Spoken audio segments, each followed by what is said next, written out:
I hope all of you are doing well. I'm Nilatri Mukherjee. I'm a regulated Canadian immigration consultant and I practice in Windsor, Ontario, Canada. The most common form of a procedural fairness letter, at least that's what I see in this last couple of months, is a discrepancy based procedural fairness letter when the applicants are missing out on maintaining a consistency of information between, let's say, their temporary applications, study permits, work permit, etc., and their permanent residency applications. As well as I see a discrepancy between the expired or withdrawn express entry profile and the current express entry profiles. Okay, so the long story short is that whenever you are making an application to Canada, it could be your work permit, it could be study permit, and it could be your permanent residency applications. The onus lies on you, the applicant, regardless of whosoever else is working on your file, and that whosoever else could be a Canadian immigration consultant, licensed, or an immigration lawyer. The onus lies on you to ensure that everything is consistent, everything is accurate, and that you are writing or filling up everything in line with Section 16 of the Immigration and Refugee Protection Regulations. Okay, so if you have submitted an application of your work permit in the past or that of a study permit in the past, the onus lies on you to ensure that those details are exactly the same in your express entry applications. And by express entry, I mean express entry PNP or any sort of immigration applications. Okay. Even if there is a difference of 1 month or the change, or if you change the spelling of the name of your employers, okay, you could potentially receive a procedural fairness letter. And mind you, those procedural fairness letter are one of the most serious ones, at least that's what I could tell you from my experience. The officers are not really kind enough these days to make an exception or an exemption if your response to the procedural fairness letter are not in line with the law, in line with the regulations, and in line with the expectation of the immigration officials. So the first and foremost thing is for you to understand how not to receive a procedural fairness letter, and that you can easily do by making sure that there is a super consistency, everything is consistent between your temporary resident visa applications if you have made one in the past, as well as your immigration application.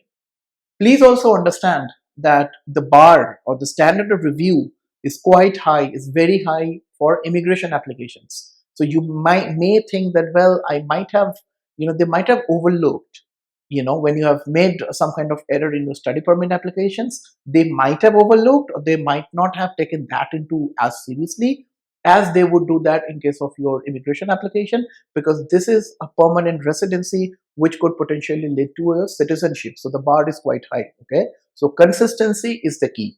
But let's say if you have received a procedural fairness letter where the officer is saying that, under Section 16 you should have mentioned everything truthfully, which you unfortunately did not, and they have also imposed Section 40 in your letter saying that you would be potentially held misrepresented, inadmissible for misrepresentation. Okay, if a similar situation that you're encountering, it is for your best interest, I will highly advise you to consult with somebody whom you trust, who can best represent your situation. Okay, do not just jump onto the response by yourself, because 9 out of 10 times I see that when the applicants are making a sort of a rampant decision and responding to the letter within a few hours or within a day or two, there is a mistake.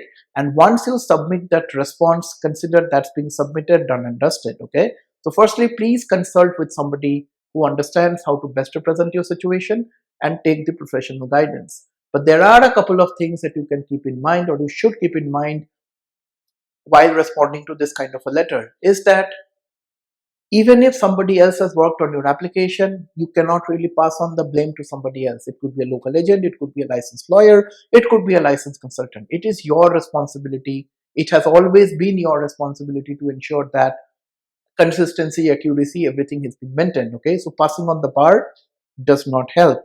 The deadline, the timeline of this kind of a procedural fairness letter is very important. If the officer has given you 30 days, now logically speaking, you do not really need 30 days with this kind of a response. Wrap it up sooner. Obviously, do not rush, but wrap it up sooner to ensure the officer takes your case seriously and gets you a decision sooner, right? Thirdly, and most importantly, the response needs to be comprehensive. Okay, you have to insert certain sections of the law you have to insert certain precedents, case laws to ensure that your response is being viewed seriously by the immigration officials. Otherwise, the repercussions are quite very serious. So, in a nutshell, the discrepancy between temporary resident visa applications and permanent residency visa applications are super common these days, which are leading to procedural fairness letters. But my experience tells me that if those letters are being taken seriously and responded correctly, hopefully all is not gone. If you need our assistance with the similar situation or anything pertaining to the ones that are mentioned on our website, more than welcome to schedule a professional consultation. www.nuvonation.ca. I'll be more than happy to have a case specific discussion with you to possibly see what could be done in the future. Hope this helps. Bye now.